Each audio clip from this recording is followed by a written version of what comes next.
If you have owned a home for any length of time, you know that some things just start to look tired after a while.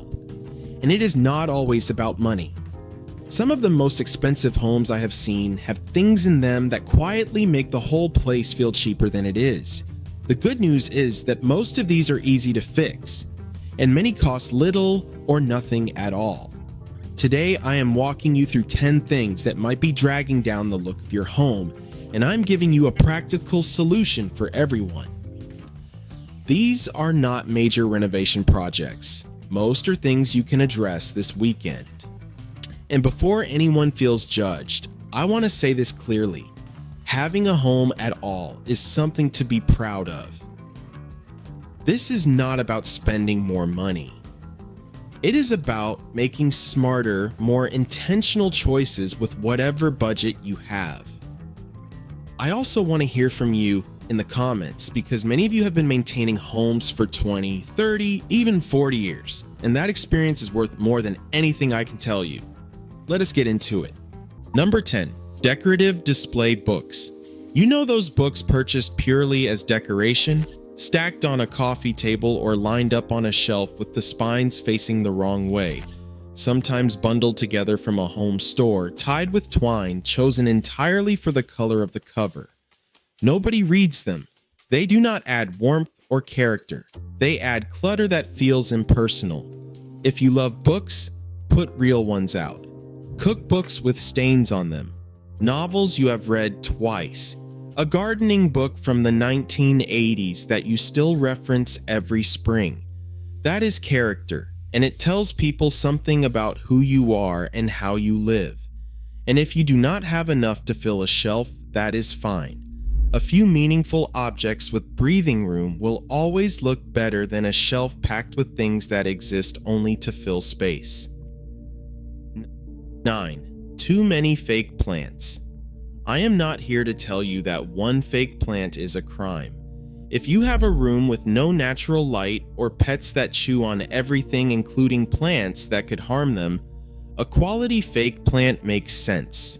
Grasses and succulents tend to look the most convincing, but when every plant in your home is artificial, it shows. The dust on the leaves, the colors that never change, the static feeling.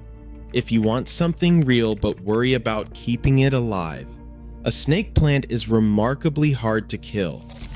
One woman shared that her mother has had one since the 1970s, and it has thrived on nothing but neglect. Even one or two real plants mixed in creates a warmth that artificial ones cannot replicate. And if you are not sure where to start, most garden centers have staff who can recommend low-maintenance options for your specific light conditions. Keep the fakes to a minimum and make sure the quality is high enough that you cannot spot the plastic from across the room. When a television is mounted near the top of the wall, you spend every evening craning your neck upward, and the room feels more like a sports bar than a comfortable place to relax. The center of the screen should sit roughly at eye level when seated, about 42 to 48 inches from the floor. If your television is above a fireplace, I understand why it ended up there. There is often no other wall that works, but it is almost always too high for comfortable long-term viewing. A tilting mount that angles the screen downward can help if moving it is not an option. This is especially worth considering if you spend several hours a day watching from that seat. The difference in neck and eye comfort is significant. Once you have a television on the wall, cords hanging down to the outlet or media console look unfinished. No matter how nice the rest of the room is, those dangling cords pull the eye and make the whole setup feel like it was done halfway. The best solution is routing cords through the wall, which is a straightforward project on an interior wall. If that is not practical, cord cover strips are inexpensive and available at any hardware store. But you need to paint them the exact same color as your wall. Even white on white will mismatch because the plastic is a different shade than your paint. 5 minutes with a small brush and they blend in naturally. One homeowner who did this said it does not make them invisible, but it makes them look intentional rather than careless. Mass-produced prints. That everyone has, you have seen them 1,000 times. The same prints in every doctor's waiting room, every vacation rental, every furniture store display. When one ends up on your wall, it does not add personality. It fills space. And filling space with something generic can feel less personal than leaving the wall empty. Here's what works better. Local artists sell prints at very accessible prices, and community art shows and craft fairs often have affordable original work that you will not find anywhere else. Thrift stores and estate sales have beautiful framed pieces for a few dollars, and the frames alone are sometimes worth the price.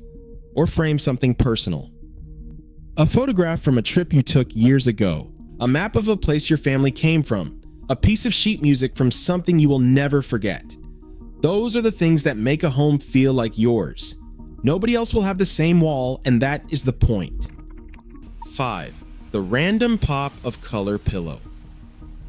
You have a neutral sofa, which is a sensible long-term choice, but then it feels plain, so you pick up a bright teal or mustard pillow from a clearance rack for the pop of color. The problem is that one random bright pillow on an otherwise neutral room does not look designed. It looks dropped there.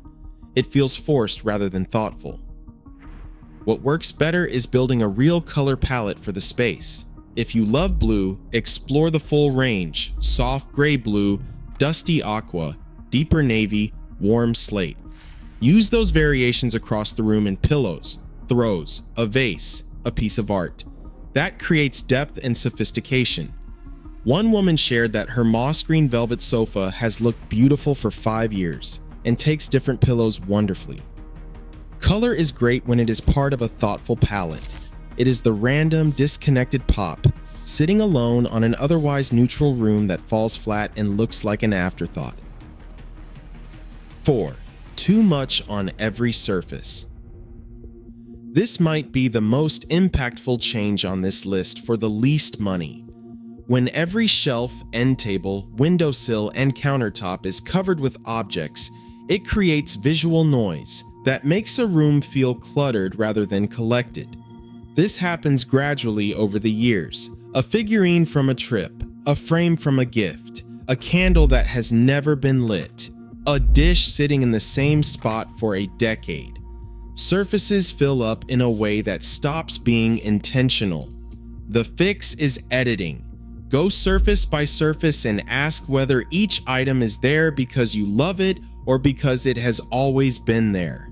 You might be surprised how much lighter and more intentional a room feels when you remove even 5 or 6 things that were just sitting there out of habit.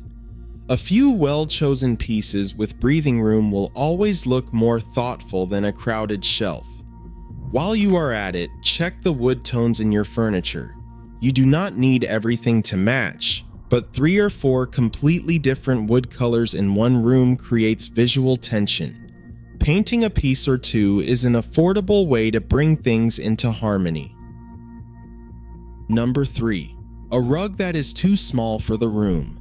A small rug sitting in the center of a living room with all the furniture arranged around it, but none of it touching the rug, is one of the most common design mistakes, and it immediately makes a room feel disconnected and unfinished.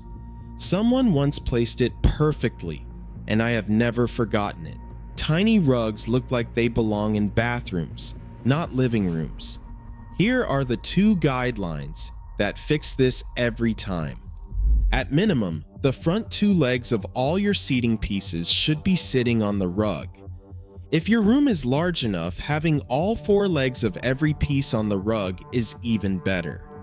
That creates a grounding foundation that ties everything together and makes the whole space feel intentional. Now, I know larger rugs cost more, and I wish that were not the case. One of the smartest rules I have heard is that your rug should be twice as big as the size you think you can afford. That sounds extreme, but people almost always go too small and regret it. Discount stores often carry 8x10 rugs at very reasonable prices if you know where to look. If you need to save up, it is absolutely worth the wait. Keep it simple in pattern if you are worried about trends. A properly scaled rug transforms a room more dramatically than almost any other single purchase you can make. Everything in the room from the same store. There is absolutely nothing wrong with buying furniture from any particular store, whether it is affordable or premium. The problem is when every single piece in a room comes from the same place, when everything has the same finish, the same materials, the same manufactured feel, the room stops looking like a home and starts looking like a store display. It feels like it was all purchased in one trip, rather than built over a lifetime. And the truth is that the most beautiful homes are the ones that have been built over time, one meaningful piece at a time. The fix is to mix things in. And this is where thrift stores, estate sales, and consignment shops become your greatest resource. A bookshelf from one store sitting next to a solid wood side table you found secondhand, and a lamp from an estate sale looks curated and personal. It looks like it has a story. Mix in personal items too. Something from your travels.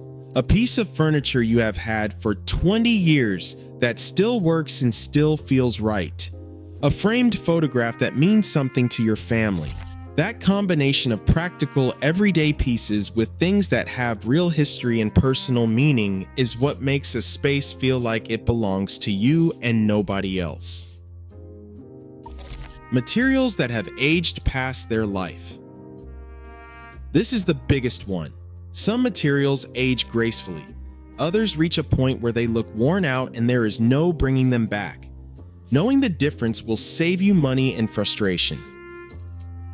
The most misunderstood topic is veneer. Not all veneer is cheap. Quality wood.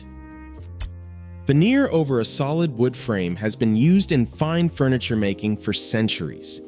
Some of the most valuable antiques in the world are veneered pieces with intricate inlays that are works of art in themselves. If the veneer on a quality piece starts lifting, it can often be fixed with wood glue and a clamp, and a skilled restorer can replace damaged sections entirely. Do not throw away a good piece just because the veneer needs some attention. It may be worth far more than you realize. That is completely different from printed vinyl or laminate glued over particle board. When cheap laminate starts peeling, it exposes the manufactured core underneath and there is no saving it. If it is real wood veneer on a solid frame, repair it. If it is printed laminate on particle board, it has reached the end of its life. The same applies to upholstery. Faux leather, whether called pleather, vinyl, or vegan leather, has a limited lifespan. When it starts peeling and flaking, there is no fixing it. Real quality leather breaks in over time, develops a patina, and looks better with the years. If leather is not for you, linen, cotton, or performance upholstery are far better long-term choices that wear in gracefully rather than falling apart. One homeowner noticed that some higher-end brands now use real leather only on the seating surface and faux on the sides and back to cut costs. The sides will deteriorate first, which is worth inspecting closely before you buy. A home does not look cheap because of how much you spent. It looks cheap when things have visibly given up, when surfaces are cluttered without purpose, and when items sit there by default rather than by choice. The common thread across every item on this list is intentionality. A modest home where every piece has been chosen with care will always look and feel better than an expensive home full of shortcuts. Being intentional about what stays and what goes, knowing when to repair and when to let go, that is what separates a home that feels cared for from one that does not. Honorable mention, hollow core interior doors.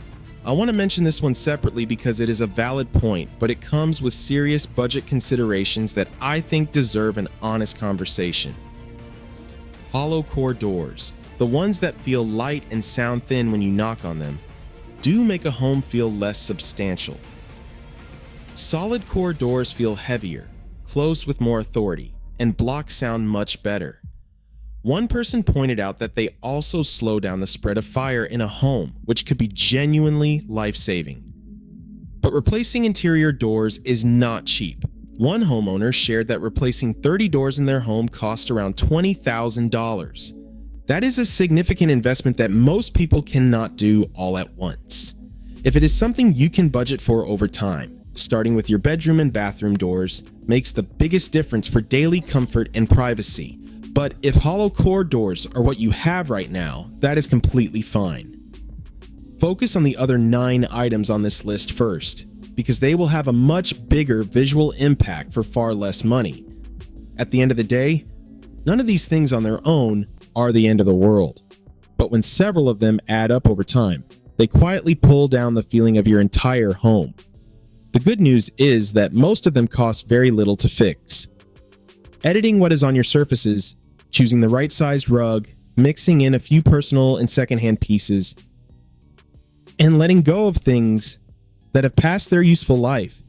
Those changes make a home feel intentional and cared for, regardless of what your budget looks like. If this was helpful, I would really appreciate it if you would hit that like button. It helps more people find this video, and it costs nothing. If you are subscribed, thank you. If you are not, I would love to have you. I have got more practical home improvement content coming that I think you will enjoy. Now, drop a comment below and tell me which of these you are most guilty of.